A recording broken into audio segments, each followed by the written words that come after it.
This is an ode to bad poetry. Because sometimes love just reminds you of a dove. Because sometimes love comes down from above. Because sometimes love is fluffy and sweet. And sometimes the lines you have stuck in your mind for weeks, the ones you recite to yourself at night or fight to keep from repeating, the ones that could have you either reaching for a box of Kleenex or cradling your knees and weeping aren't always the deepest. They're lines that get caught in the webbing of your head for seemingly no reason. Their beauty is only on the surface, like a ray of sunlight that plays across a painting's face or illuminates the veneer of a waveless lake. They're lines that make you stumble, that keep you humble as a purveyor of words. And sure, they might seem simple and contrived, like love at first sight or a one-night stand, and granted, they're only good for you like comfort food. But who hasn't consumed a few cheesy but true poetic lines like they were greasy McDonald's fries when someone in your life takes a sudden turn for the worse? And when you can't find the right words to describe your strife, allow me to prescribe to you one or two lines of bad poetry.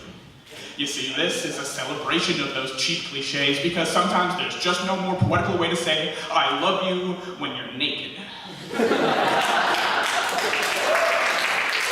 Or isn't bacon good? Shouldn't we strive to find honesty in those ancient turns of phrases, those golden oldies sayings we've all had stuck in our heads? Aren't roses really red and aren't violets sometimes blue? Shouldn't the most beautiful and ubiquitous things we say also be the most true?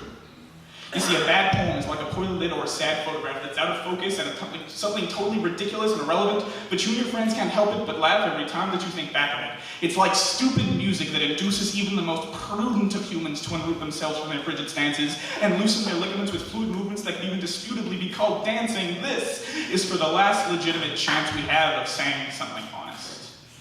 Because as a musician of the English language once told me, there's something beautiful in stating the obvious. And as a lobbyist of the spoken word, I want to bring back all those verses you've heard 1,000 times before, but hear them just once more would be to justify your love and rectify your fear. So next time that you come to me with tears in your eyes, snot running down your nose, stains on your clothes, and you cry, how could anyone love us? You'll know that my reply can only ever be, darling, isn't it obvious?